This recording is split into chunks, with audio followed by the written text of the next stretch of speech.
Hello. Welcome to another episode of The Horrific Podcast. We're two friends who live in different places but share a love for scary movies. Each week we both watch the same movie on our own and then record a conversation together about what we liked, what we hated, if we were scared, and maybe even some larger truths about why people watch horror movies in the first place.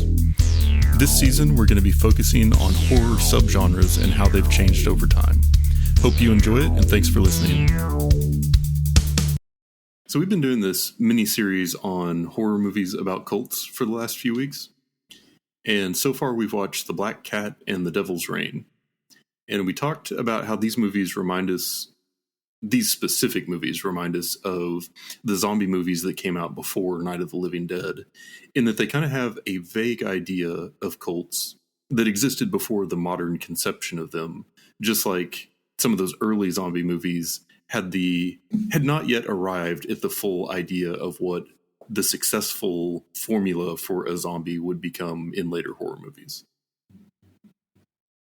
We've also talked about how cults in movies really didn't get defined by any single super influential movie, so much as they did by real-life events. While Charles Manson and the Manson family murders in 1969 captured the public's imagination, they would not be the last high-profile cult tragedy to dominate headlines and influence public perception of cults. For this episode, we wanted to take a little break from movie reviewing and revive an episode format that we did in Season 12 that we like to call I Watch, You Watched. This time, though, instead of each watching a movie, we each watched an episode of a show from 2018 called People Magazine Investigates Cults. 2 seasons of this show are currently available on Max, so feel free to check them out if you hear anything you find interesting or want to know more about. Also, we have not discussed these at all yet, so let's get into it.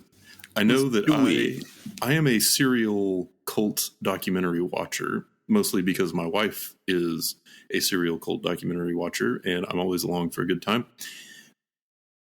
Do you know a lot about, like, kind of some of the prominent cults? Is this an area that you have done much investigating in? None. I couldn't even tell you. Like, when you just said the name Jim Jones, I recognized the name. Mm-hmm. I just never, it was never anything. But I mean, I'm like always down to join a cult, though. That's been my thing. I didn't want to learn about them until I was in one, because I just knew people like myself would be in one easily.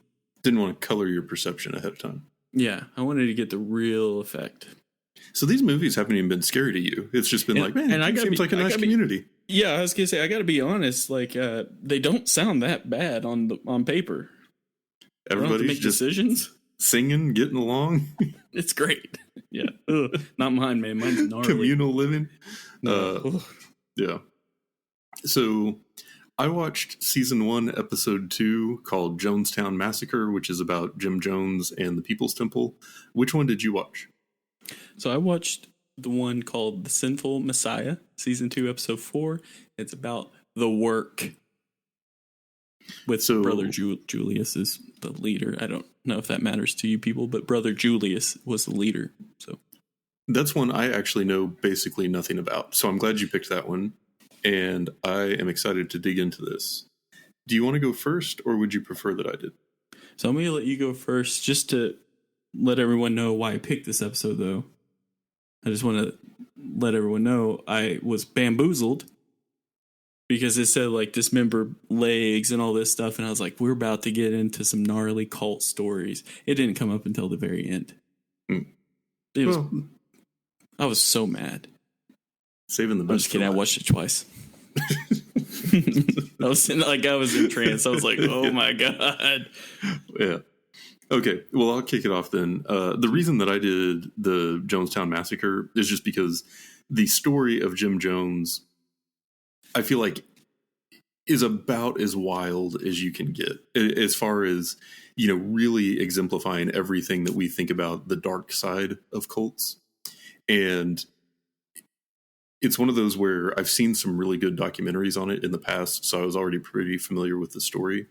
Mm-hmm. And I feel like, to some extent, Charles Manson came along and, did the whole hippie cult thing and made the headlines, and then it turned murderous, and then all this stuff came out about it, and it was just like this huge story. And then Jim Jones was like, hold my beer. And so getting into this, I think, is we're going to be able to relate a lot of things back to it based on some of the movies that we're going to watch later in this miniseries. So all that said... Ooh, was this the Kool-Aid guy? Oh, yeah. Oh yeah. Okay. Yeah. It just hit me. Okay. I do know something. Sorry. Yeah. So this episode told the story of Jim Jones and the community he led called the People's Temple, which would later go on to commit the largest mass suicide in modern history. Jones's father was a disabled World War I veteran, and his mom was a factory worker.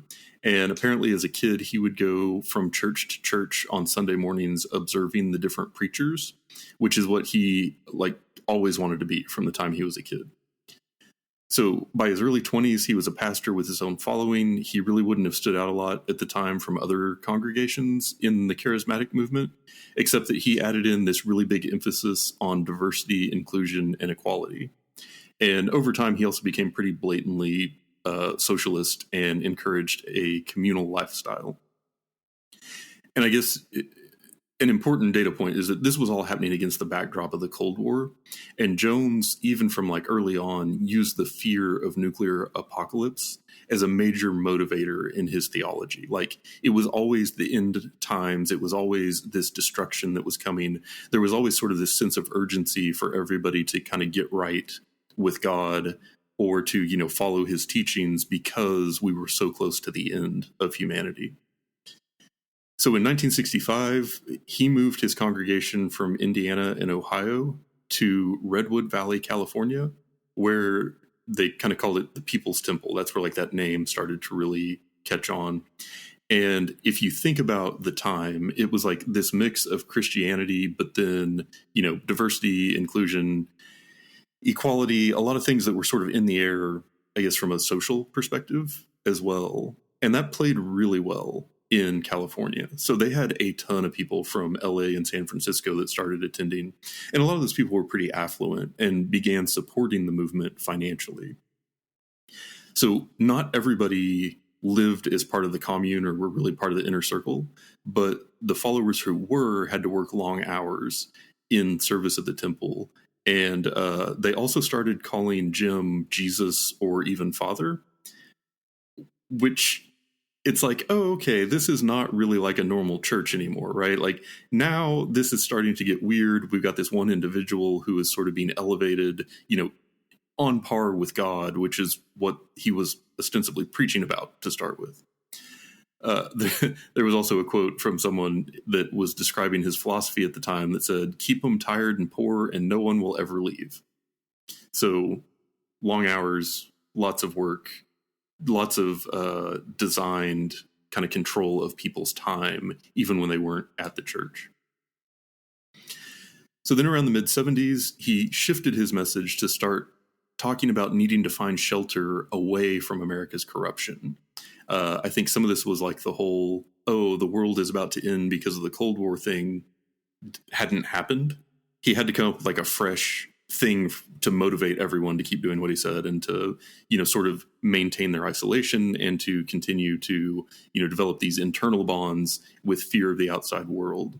And so, as one does, he decided to use all the money he had made by beating the leader of this congregation to build a city in Guyana, South America, in the middle of the jungle. So this is this huge project that he's funneling all this money to, but everybody's still kind of based out of California. Until 1977, when articles started being published that accused Jones of abuse and exploitation. The heat got real turned up, so he accelerated his plan to move everyone to Guyana. And, some of the people there, quotes are he was having them work really hard to make this new, I guess, giant commune city thing in South America be viable. And so people were completely exhausted. They would say we were so exhausted that we weren't thinking straight. He was telling us that we were always about to be invaded. There was always someone in the jungle coming for us just at the outside of the city. They would be working really hard in the sun all day, and then they would have to come and stay awake while he preached for hours after that. So people didn't really have time to like think through what was happening. They were just in this state of exhaustion and almost like brainwashing pretty much all the time. So in the fall of 1978, Bay Area Congressman, whose name I didn't write down, goes to Jonestown to investigate claims. Jonestown is the name of the city because, of course, it's named after him. Senator goes to investigate claims for family members that people in Guyana are basically being held against their will. And he went and traveled there with a news crew. There was this big show with music and dancing and stuff where everyone's showing off how happy they are.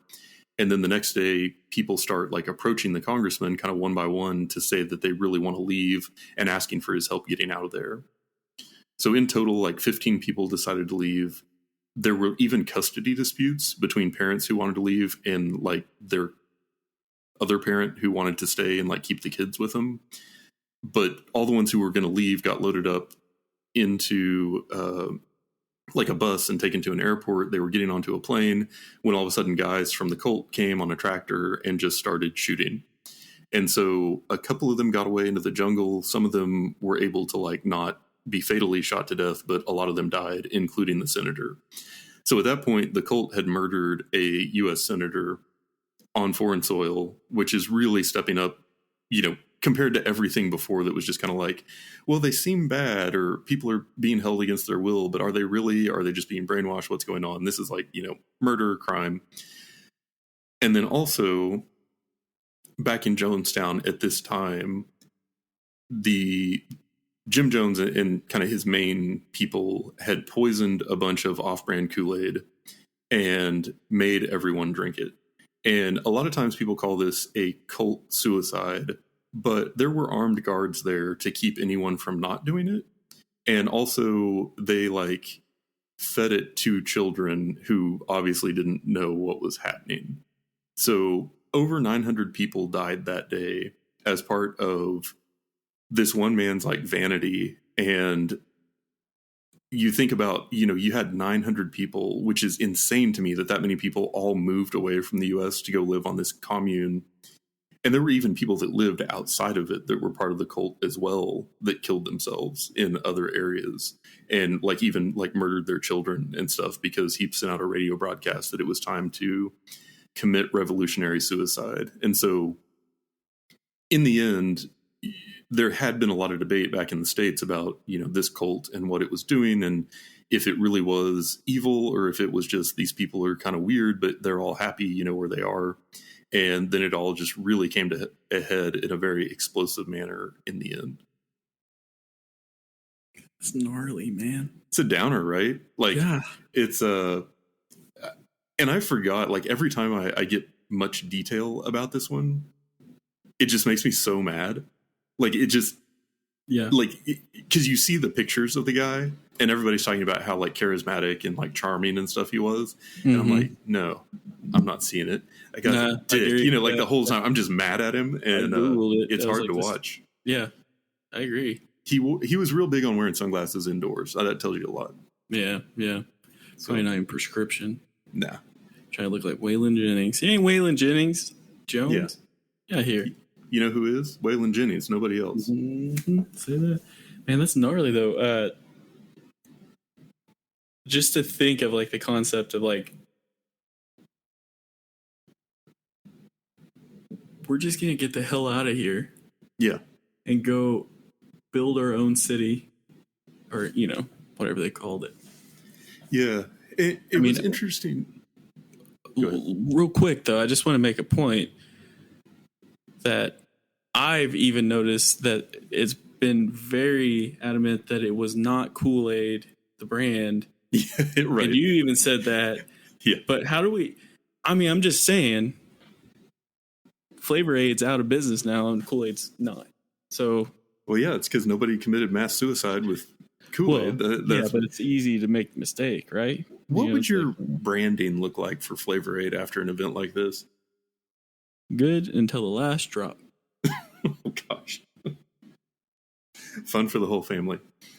One of the takeaways that I have from it is or that sort of contrasting with like the horror movies that we've watched recently, is that a lot of times in the horror movies so far that we've seen, the bad guy or like the main evil force is something supernatural kind of beyond like an individual. So you have like the cult leader, but really there's some like supernatural power behind him that's even scarier. What's insane to me about this story is that I guess the larger power or the larger evil was just like Jim Jones's own like narcissism and need for attention and desire for control and other bad qualities. Yeah. And it was like he almost stumbled into like this message that was really good at the time about like, oh yeah, maybe everyone should be equal in society and have equal earning potential and all that.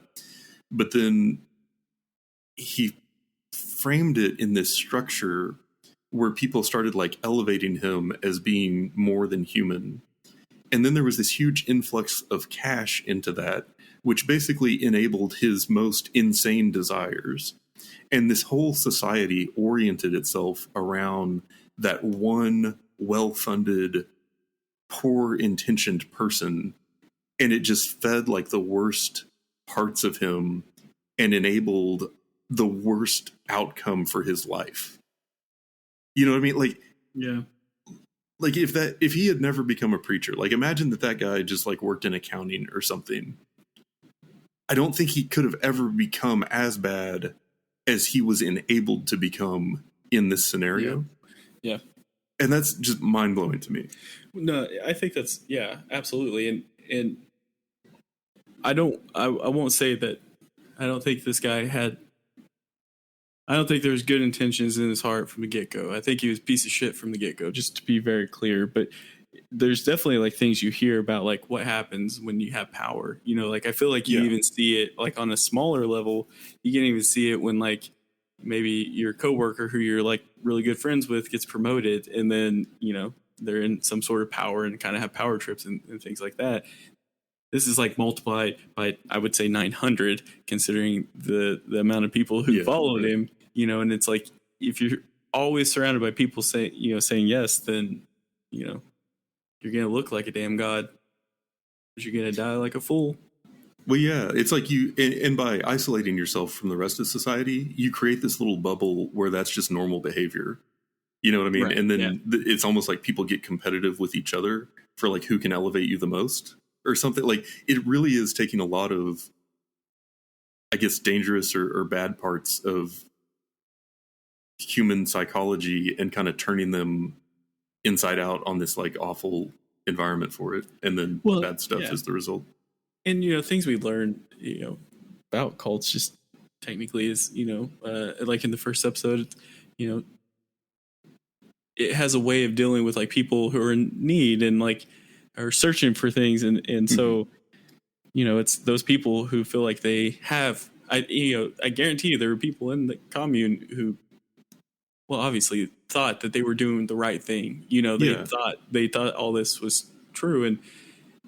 And for that to happen, you know, there has to be like crazy mind games happening either before joining or after or both, you know. And you know, so I don't know necessarily where I was going at with that, but it's like I can also see like, well,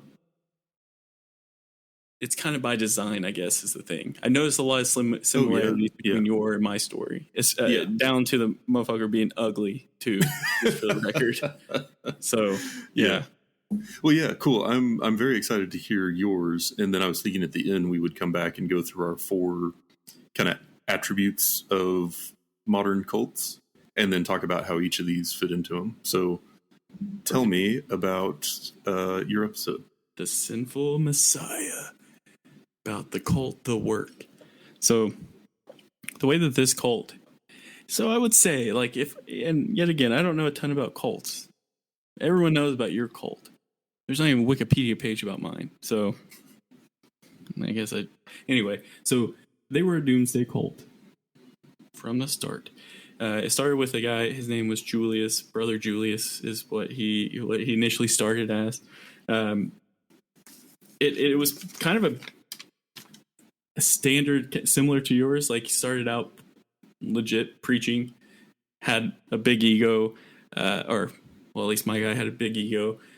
One of the things about him that multiple people have said in multiple interviews, because I listened to a couple stories about him today as well, but we're talking about like he had a really commanding voice. So Brother Julius, if I'm just going to describe him to you guys, a big old fat dude with like balding curly hair that's long, wears like, you know, thick glasses, definitely not attractive by the standard. He's a piece of shit, right? I'm just gonna say it. So I don't care what I say about him. He's just ugly, but he kind of commanded the room with his presence and with his voice. His voice carried, so he could sit down and you know. So he started this cult. All right, really, it started out as like a mini following. Basically, the way it was kind of described was, you know, it's the 70s. Started making friends with a lot of hippies, like legit, like people who were in the cult are being interviewed for this episode, and they're calling themselves that. And basically, it was the generation after the Vietnam War. You don't find this on the episode, but I learned that Brother Julius. So he had some issues in the Vietnam War, or during the times of the Vietnam War. When he kind of came back, that's when like everyone was kind of like thinking differently according to the story, and basically saying like people were looking for who to follow. There were a lot of weird times, like, you know, people were against the war obviously and fighting, a lot of turmoil, and all of a sudden this guy comes out and starts his messages relatively like not bad, you know, just like traditional preaching. He ended up early on, got a couple followers.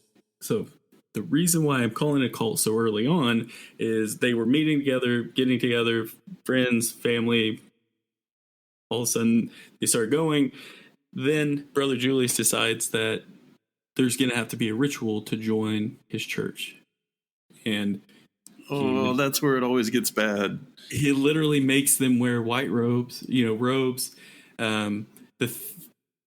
Kneel down on their knee and accept this group into their lives. One of the things with his preaching, what he preached on was, they said it was a combination of Christianity, Judaism, and sci-fi. Literally what they said, you know. And I was like, okay, what do we got here? So their symbol, they all the people who were, you know, kneel down, wore the robe, or I guess the important people of the cult, the people with titles, they all had necklaces with it was the Star of David with a cross in the middle of it, and like another like symbol above that. And they wore, if you look at Brother Julius and he's wearing a necklace, it's a big old thing. That's their symbol. Little confusing, but I think it was designed that way. So like the Star Wars Rebel Alliance logo. Exactly. Yes. Yeah. So with this cult, there's 3 steps with this group.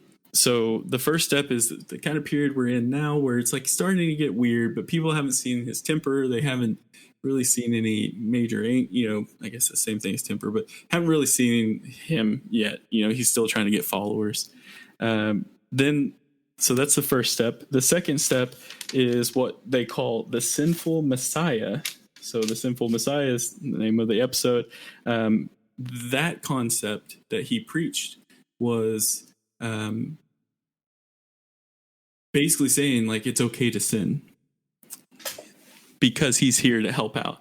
The reason why this is important is because what he was saying is it's okay to sin, because, you know, it's just how humans are, whatever. Humans are terrible. He's the best.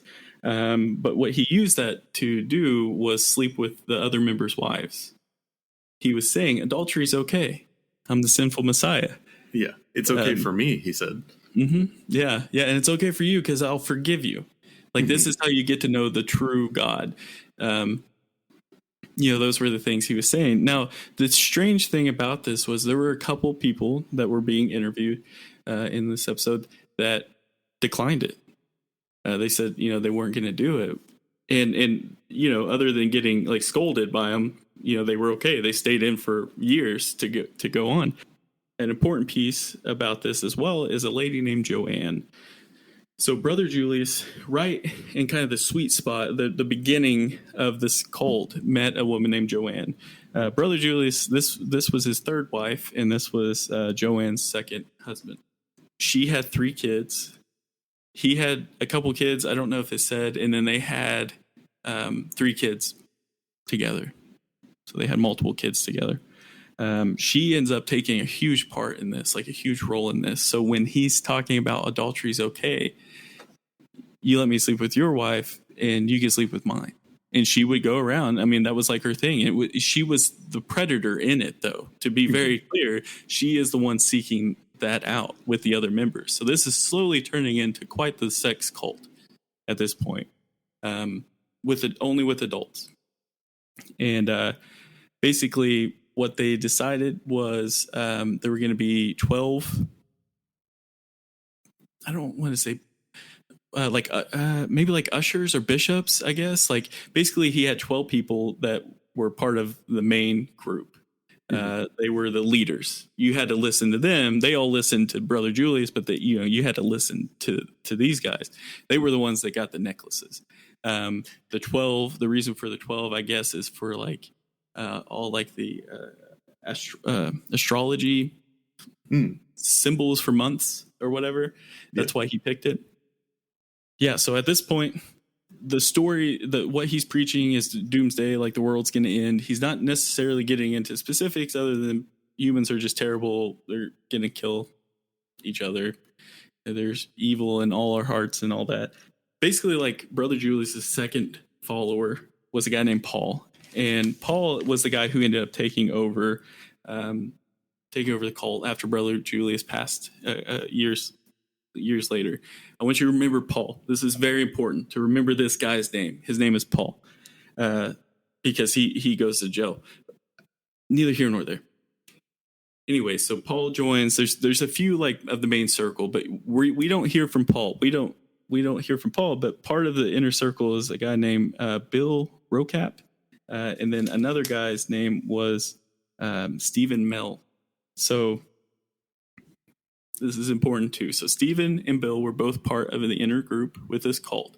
The cult itself is pretty fragile, I would say, but they had, at this time, by the time the Sinful Messiah came out, they had about 300 members to their cult. And I think that was around the max that they ever got. That was like the highest number they ever got. What they realized, though, is when the cult started, since they were all hippies,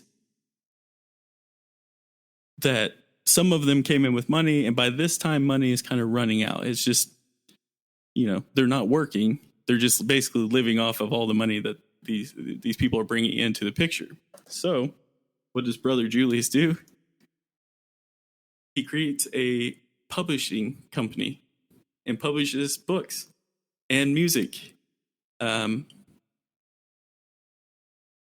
which I listened to and was awful. Like it was just not, like it was like typical hippie or typical like kumbaya type shit, just like terrible. So starts this publishing company, but because the money's running out, because all the stuff they're producing is god awful, they end up going bankrupt.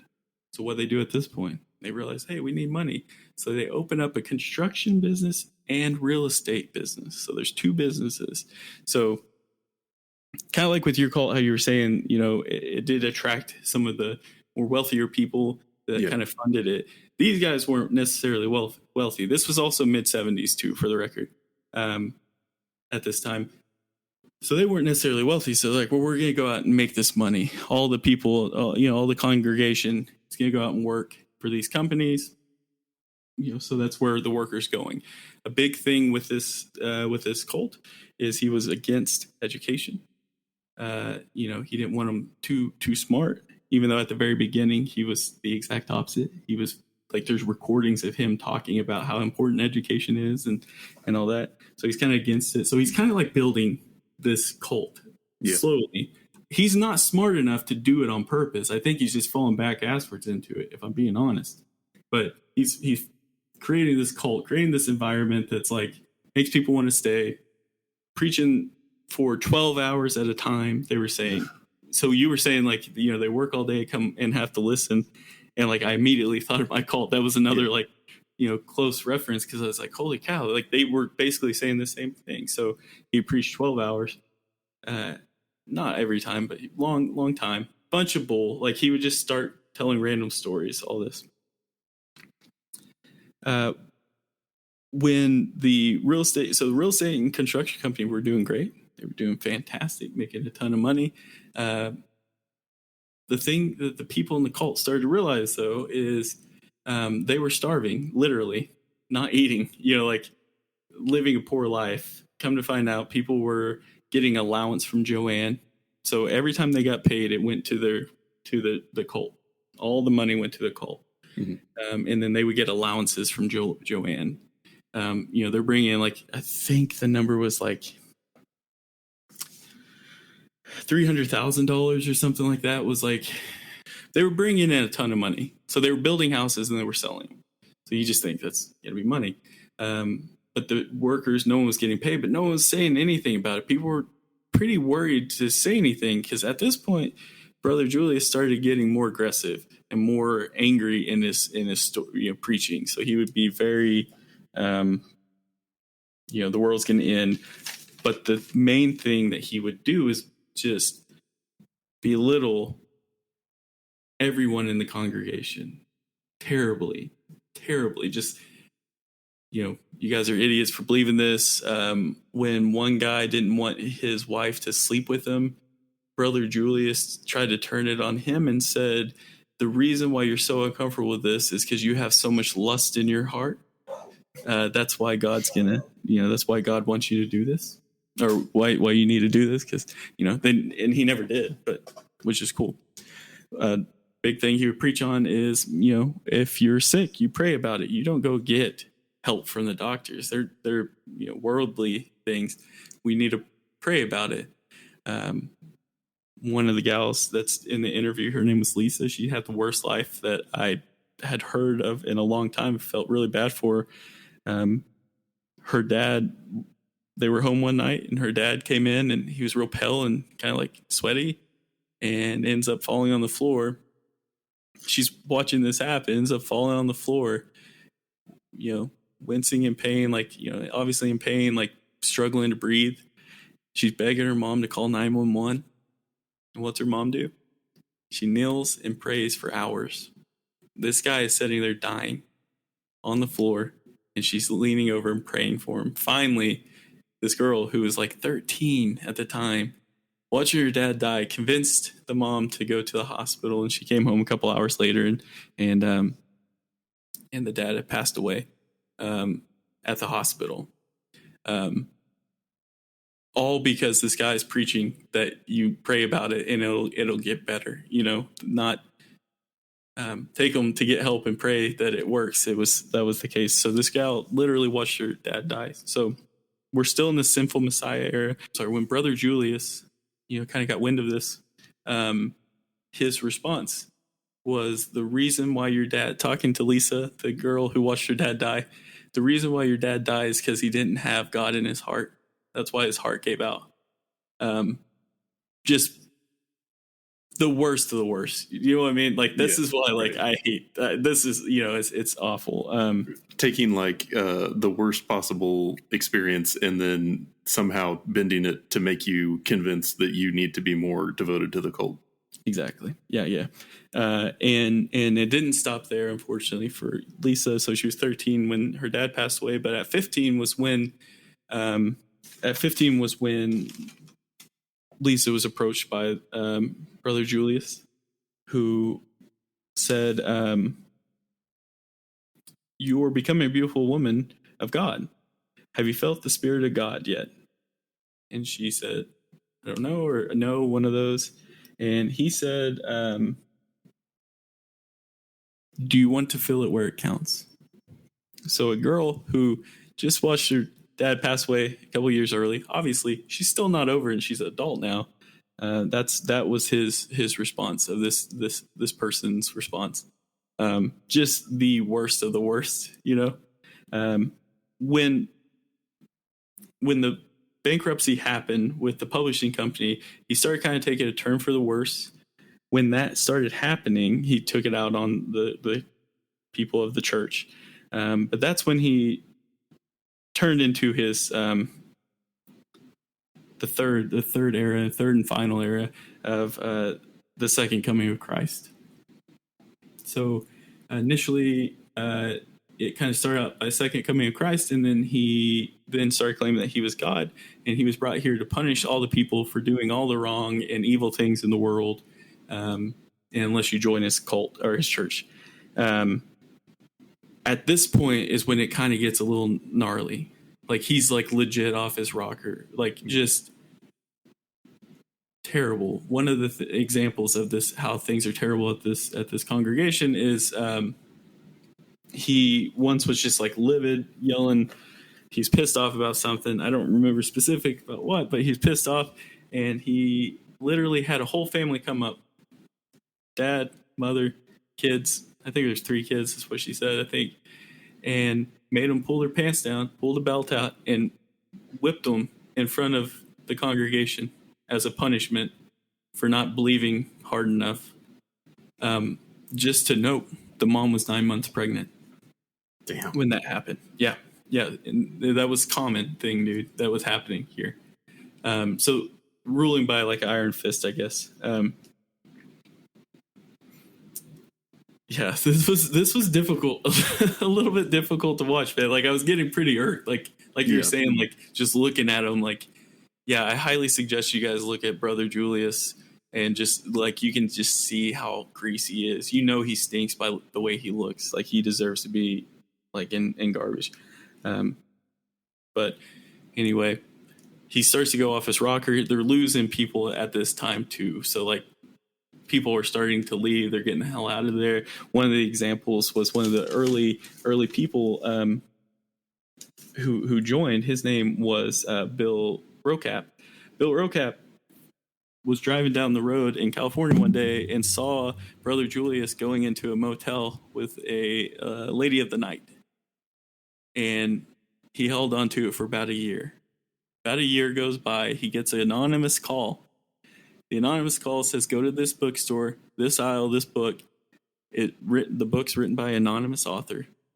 And it said, get it and just read it. So he does.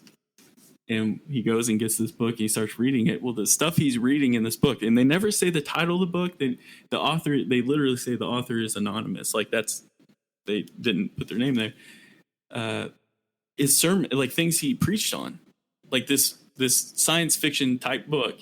Is like, so basically brother Julius had this book and was reading it, and then he started preaching like that was the facts. Is that what Scientology did?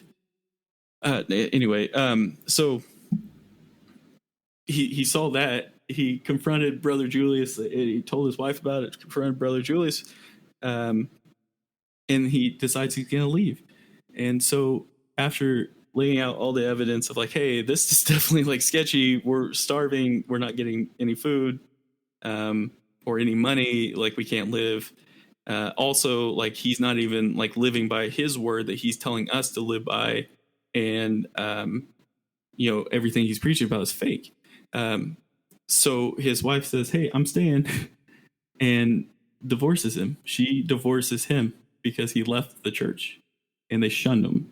Church, this cult shunned them. Yet again, another similarity, like what you were talking about, the Jamestown massacre. But long story short, there's no like silver lining with his story. Basically, Brother Julius.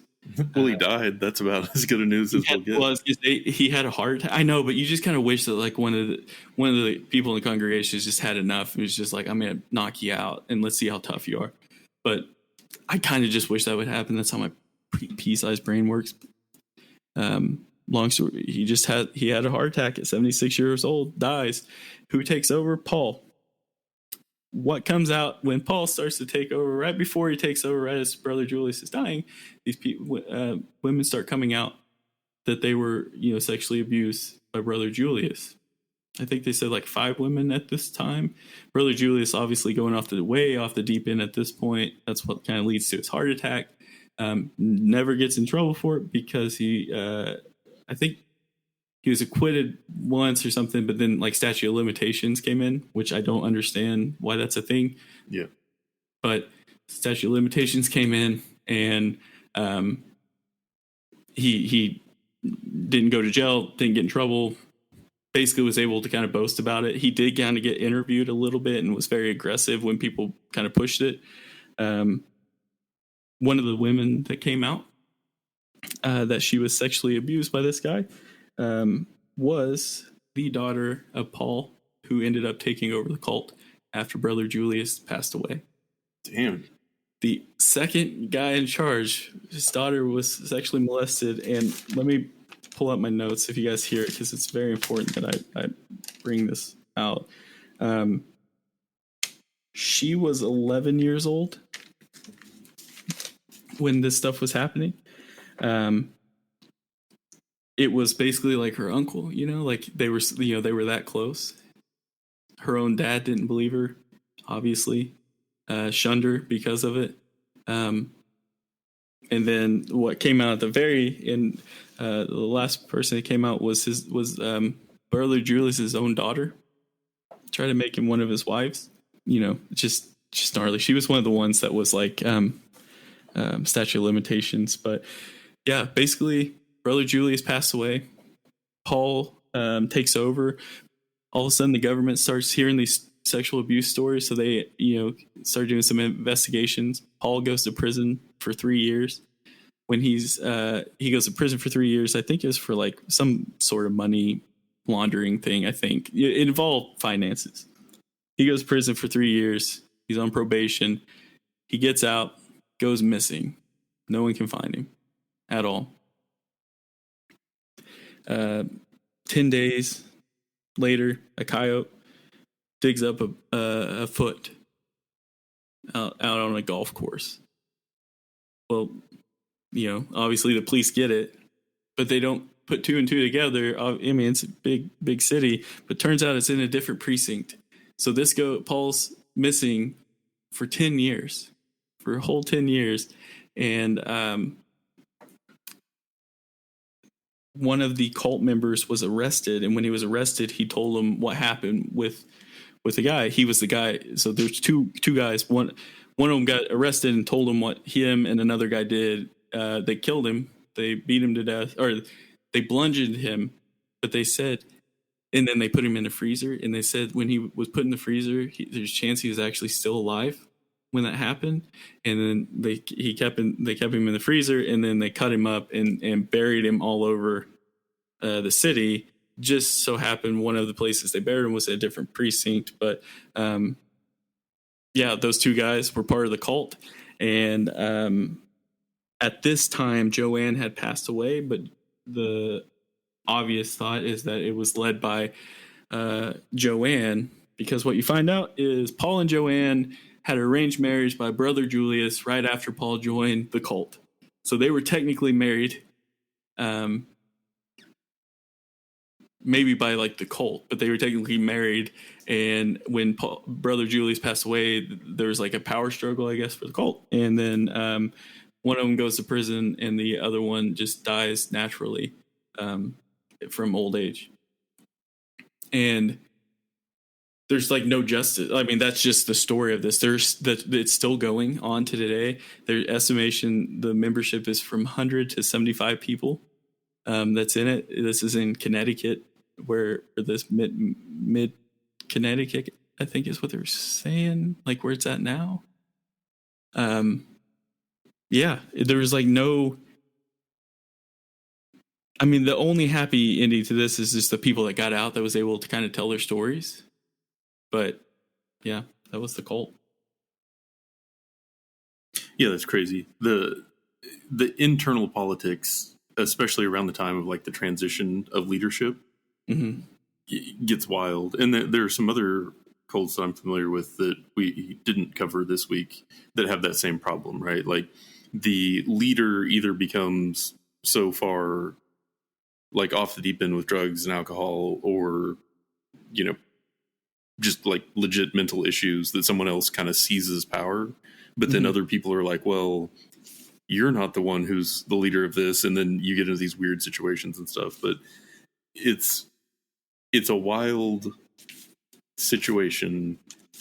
It also kind of goes back to like what I see as a difference between this in real life versus this in horror movies.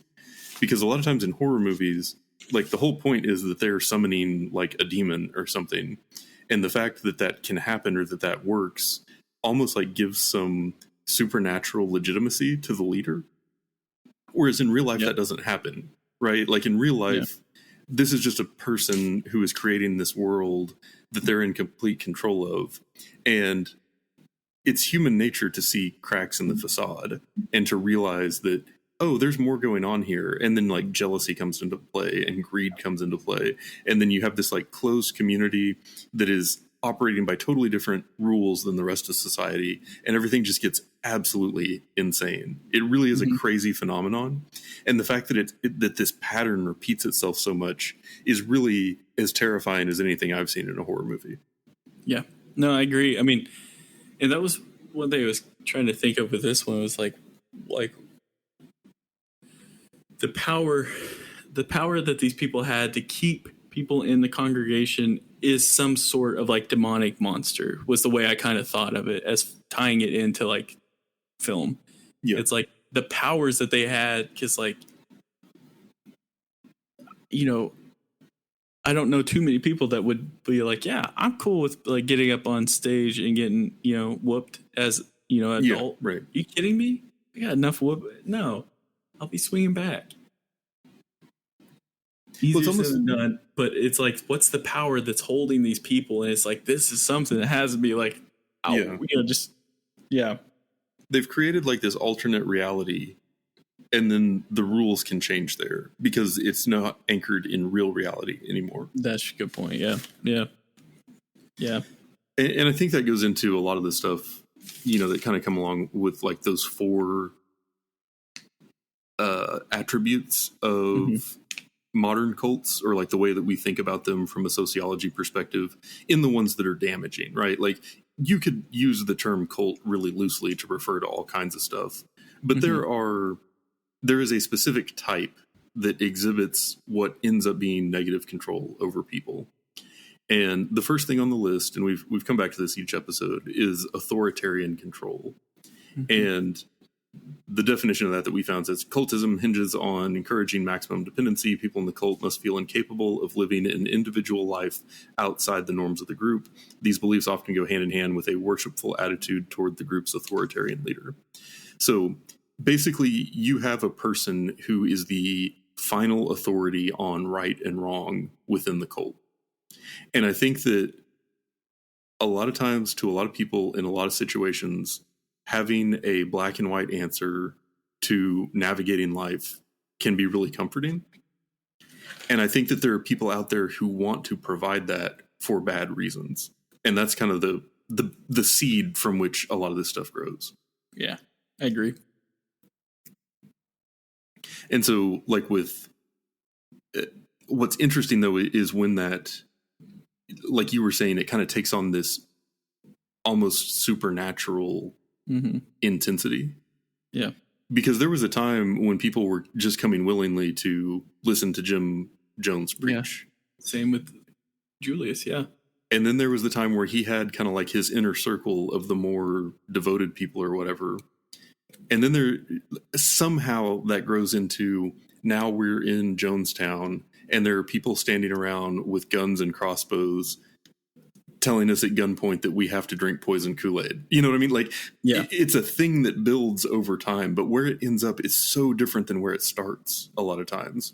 Yeah. But just, I think some of the other factors of the cult are what creates the environment that allows that to happen. And tactics get used, sort of exercising all these elements that just come together into this perfect storm of just awfulness. Yeah. And like you're saying, like, Brother Julius and his congregation legit thought he was God. You know, that's who they thought they were worshiping, you know, and that's why they were listening to him. Yeah, like, it went from like, we think we're going to this person to learn about God to now we just fully accept without question that this person is God, you know? Like, That's crazy. Yeah. So that's a huge jump, but that's like the authoritarian control. Like they're worshiping, this dude.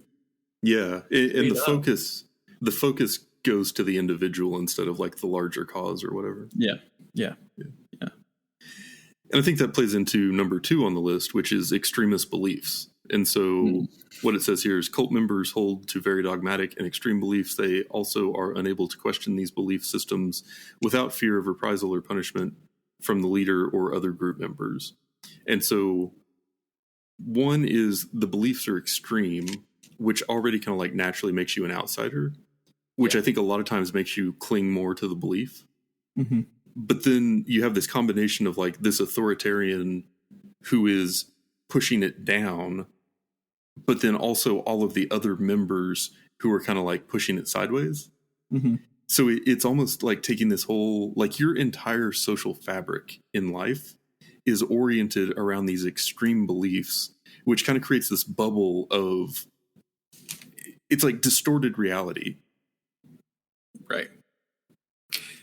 And I kind of wondered if one of the ways that they could control people doing that is even like down to the small things. So like with the work, like they couldn't wear the color black because it's the demonic, and that's in the realm of like what they couldn't do. Not wearing the color black is like, okay, well, that's not like harming them. It's, weird, but it's not harming them. But like it's the small controls that I guess eventually leads to the big control, at least with the work. That's what I felt like. Yeah. No, definitely. Because I mean, I guess that makes sense if you think about, well, if I'm trusting him on all these little things that I don't really think matter, so it doesn't matter for me to give up my power of choice in them. Mm-hmm. And then it's like, if he is deliberately like increasing the demands or like the size of the decision that he's taking on for you, then that becomes this like slippery slope that eventually you're just, especially if you're being worked really hard and you're really tired and then you're being filled with like all this like kind of brainwashing preaching every night. And then all of a sudden it's, oh, okay, yeah, today I have to get up at this time. I have to go to work at this place. I can't wear black. I need to share my wife. I need to, you know what I mean? Like it's just this like, you kind of get into that mindset where it's just you're accepting things. You're in a mindset of accepting things, not questioning things. And then that allows things to escalate over time. And the beliefs can become more extreme at that point. And then it's, that's when you run into the 7, women to one man, that's why he has 7 wives. It's like it started out by saying you can't wear the color black, and now you're having to share your wife. Yeah. Yep. And I think that the extreme belief really goes into number 3, which is isolation from society. I think that if you can get that core of people who all tell each other that their extreme beliefs are valid, then you can start defining yourself as a separate thing than normal society. And that was a huge thing with Jim Jones. It was like in the beginning, it was, well, the rest of society doesn't realize that doom is coming. The world is going to end. The press is out to get us. There are people in the jungle who are planning to attack us. Like whatever it was, like the whole time he always had something that he was throwing out there is, we've got to stick together. You've got to listen to me. We've got to keep this going because we have a limited amount of time and everybody's out to get us. And I think that that's an effective way of getting those people further away from their friends and family who are outside the cult. And having them work inside the cult means they don't go to work and have normal conversations with people. They're just fully surrounded by people that are towing the same line in this world where everyone is reaffirming to each other that this authoritarian ruler is the only hope they have. And it just creates this weird alternate reality where like everybody is socially signaling to everyone else that this is normal, when anybody from the outside coming in would just be like, what the hell is going on here? Yeah. The work was definitely, like I wrote down verbatim from the story. It says they're a mix of different religions and sci-fi. They're overly obsessed with the apocalypse. That was talking about the cult and the people who joined. Yeah, that whole like end times, we know something that everyone else doesn't, and we're going to use fear to sort of drive everybody together. And It's wild, man. Like the psychological aspects of this, and kind of to your point, I wonder how much of this was pre-planned versus just stumbled into. Mm-hmm. Because I really think that a lot of times these things just evolve, and 100%. As these people are given more authority, like willingly given more authority and money and power, the worst parts of them just get amplified like crazy. Mm-hmm. Yeah, I agree. And then the last one was the veneration of a single individual. So it says charismatic leaders are often at the center of most cults. Consider the Manson family of the late 60s. As their name suggests, they adopted the beliefs of their leader, Charles Manson, and fulfilled his requests. The same pattern repeats in almost all other cults, albeit a less violent ends in many cases. Or an even more violent ends in some cases, as we learned in Jonestown. Yeah, Jesus. Yeah, I mean, the work is that definition right there. Yeah, absolutely. That's what it is right there, without a doubt. Like, there was no happy endings for anyone other than, Julius and Joanne, who didn't get to meet their maker the right way. Yeah. Yeah, and I think that what I'm seeing, especially as we've talked about these 2 episodes, these 4 factors really just become kind of self-reinforcing. Like, it's almost this perfect formula to create this terrible scenario. And the fact that it has arisen so many times is just scary. And the fact that we could talk about either of these cults and it's as chilling and terrible and like dread inspiring as any horror movie that we've written or that we've watched, I think is one reason why the idea of a cult is an effective element for a horror movie, because it's inherently terrible on its own. And then when you add like the creativity of a horror writer and director on top of that, I mean, the possibilities are endless. Yeah. I guess one of the things I definitely forgot to mention, I wish I had another way that of control, like the work he renamed, like he gave new names to his congregation. That's definitely another form of control, like his father. Yeah. Like when they had kids, he named them legally. That's crazy. That is crazy. And you know whose kid he named? Lisa's kid. I'm just saying. It's fucked up, dude. Yeah. Come on, but yeah, that's just another way of breaking. Breaking them down, taking away their identity. 100%. This is your new identity. You follow me. You're willing to give up your spouse. You're willing to give up, your money, your wealth, your pride, everything. Your kid. I mean, just everything. And it's disgusting. And here's the crazy thing with this one. It ended in 2004. Paul got out of prison in 2004. It's not that long ago, dude. Yeah. And it's not like this is ancient history. Exactly. And this is still going. There's a TV show about this cult, and that cult is still going. And it's like, so sorry. Yeah. I could go off for days, but I have one final terrible thought. Uh-oh. How many times do you think the stage was set for something like this, and then it never escalated just because the person at the head of it didn't have like the same personality flaws or had like some good intentions? Yep. Like, how many people do you think that would watch these episodes and be like, oh, those people are crazy, have at some point in their life been a part of something that was just heartbreakingly close to going down one of these paths? Yeah. I think it could do 2 things. People look in their lives and be like, yeah, see, it's not that bad. Like us in this situation or with whatever group that they're part of. Or the others are like, hey, I think we're kind of going down the same path. We should get out of it. But I did have the same thought, but less intelligent. Mine was, I wonder how many cults were out there that like where people join kind of knowing it was a cult because they're weird. And then they got there and like the leader was not charismatic at all. Yeah, right. Like he was just kind of like a turtle, kind of thing. Yeah. He was just like, no, I mean, and they're like, God, if we're gonna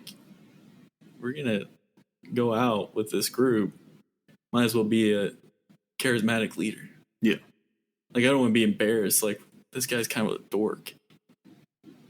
Like, this guy couldn't cut it as a softball coach. I'm not going to go drink the Kool-Aid for the fun aid for him. Yeah. And that's it for today's episode. If you've listened this far, then thank you, and we hope you've enjoyed it.